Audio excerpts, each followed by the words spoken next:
invite Tathagata, engineer Tathagata Roy, our 1966 civil. He probably doesn't need much of an introduction, and if I try to do that, it will take a lot of time, but I just want to highlight a few things. He had lately been the governor of the state of Meghalaya and before that of Tripura, also holding additional charge of Arunachal Pradesh for a short while. He wears or wore several other hats. A political leader of Bharatiya Janata Party, a civil engineer, more specifically a metro builder. He was the chief engineer of Metro Rail, or MTP at that time, they used to call it, Metropolitan Transport Project, a professor of construction engineering at Jadavpur University. In fact, he is one of the founder of that program. A lawyer specialized in engineering contracts and disputes, a writer on socio-political subjects in both English and Bengali. He joined the Indian Railway and worked for the railways till 1990, most of the time with the Kolkata Metro project. While in the metro, his most remarkable contribution was in the pioneering design of metro stations while working as executive engineer. Later, still in the metro and working on contracts, he developed an interest in contract law and took a law degree in 1985. In 1990, he left the railway services and joined Jadavpur University as a professor of the newly opened Department of Construction Engineering at their Salt Lake campus, where he taught till 2010. He joined the BJP as soon as he left government services and was the president of the West Bengal unit of the party between 2002 and 2006. He had been a member of the BJP National Executive Council since 2002, in which he continued till he was appointed as the governor of Tripura in May 2015. So, Tathagata, please. And by the way, Tathagata, you probably saw that in the X or elsewhere tweet, he wants to be identified as an alumni of BE College, not the current IIEST for. Tathagata, please.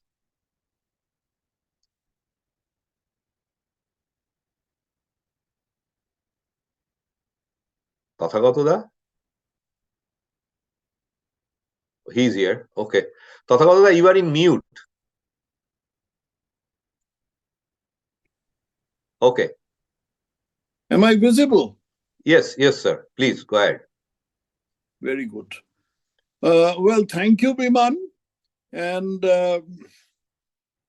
good morning, good evening, etc. to all the people who are listening to this very interesting discourse all over the world. Why am I not visible to myself? Just a second. Some technical issue. In any case, you can see me and hear me, can't you? Yes. Continue. Okay. Fine, then it doesn't matter that I can't see myself. See, I have been asked to speak on a subject which is very far removed from engineering and which relates to social activities, politics, and the like. Now, the question would arise as to why an engineer should be interested in any of these things. In fact, there is another question which springs from this, that having been an engineer and having achieved some modest success in the profession, why did I choose to get into politics?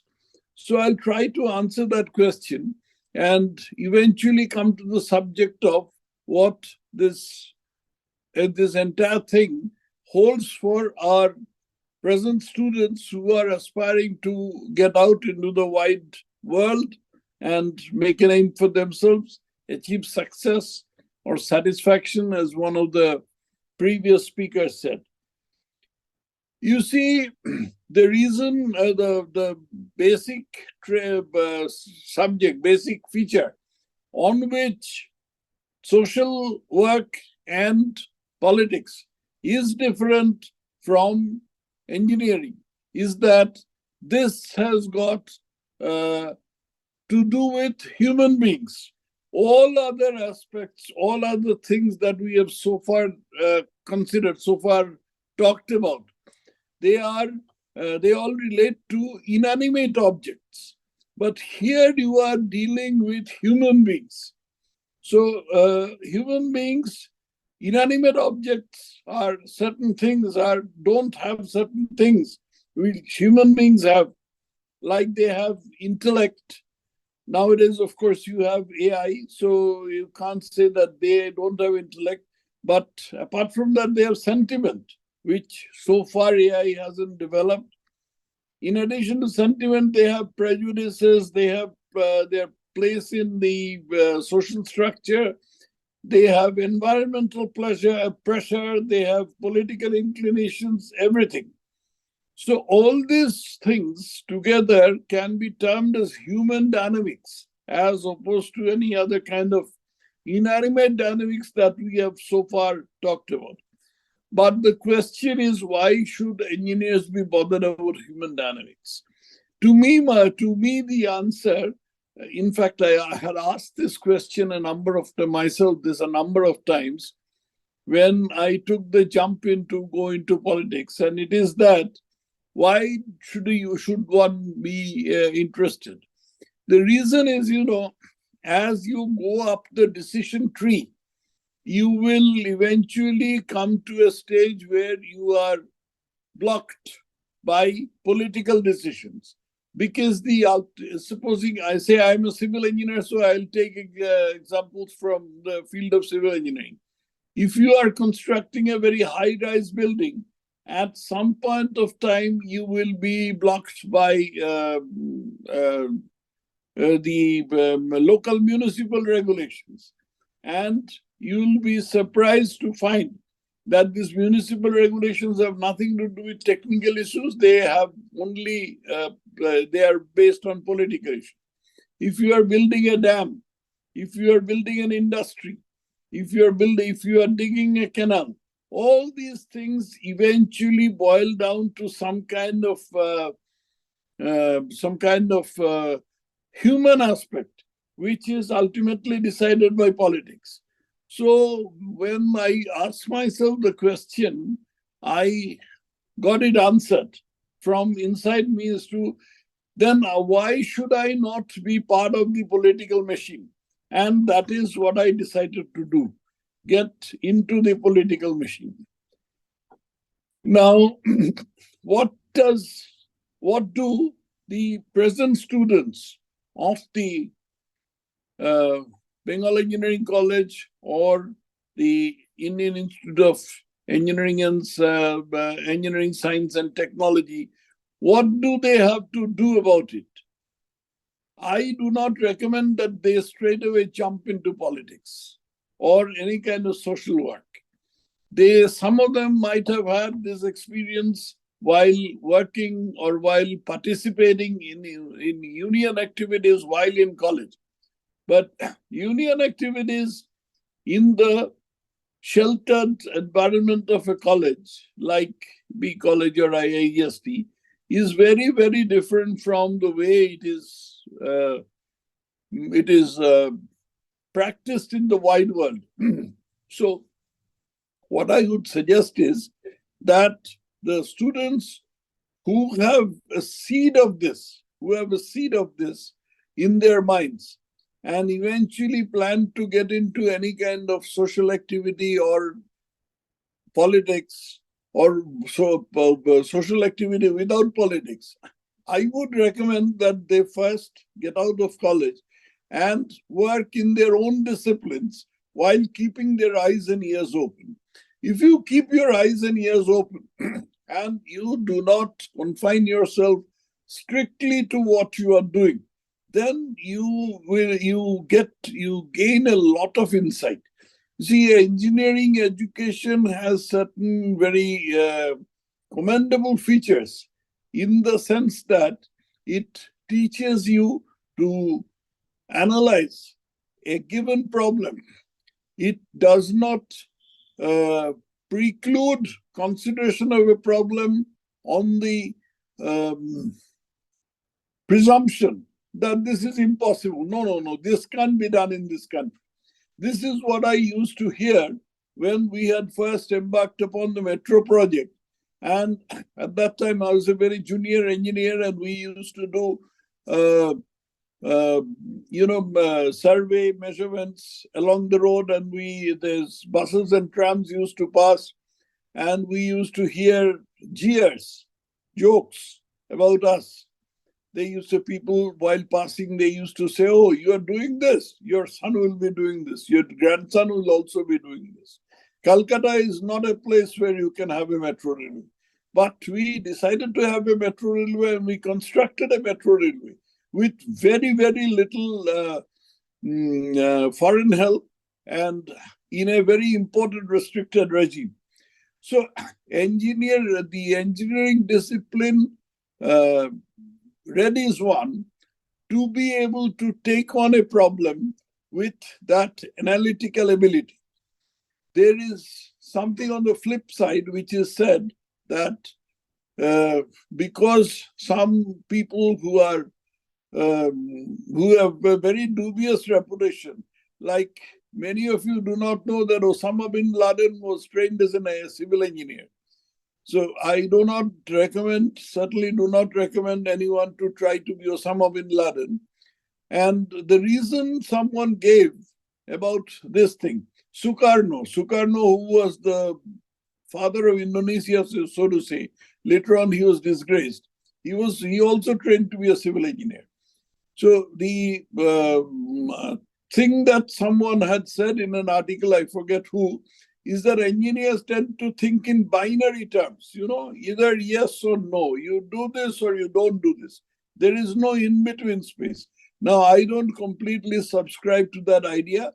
Engineers are capable of thinking of in-between things, like shades of gray. Everything is not black and white, but you must train yourself for it. That problem of binary thinking can go on to can be seen in other people also, people from other professions also. But if an engineer, or for that matter, anyone from any other stream of life, tries to see the shades of gray, then he can always see that shade of gray. Now, coming back to the subject of why I joined politics, is that I used to wonder that in 1945, when the Second World War ended, India was a country which had not been touched by the war. It had a viable infrastructure, it had an intellectual class, it had a tradition, it had a background.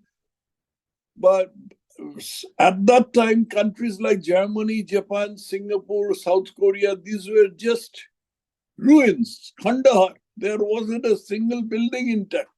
Now, how is it that in just 20 years, these countries came to the first world, while we were still in the third world and going round the world with a begging bowl?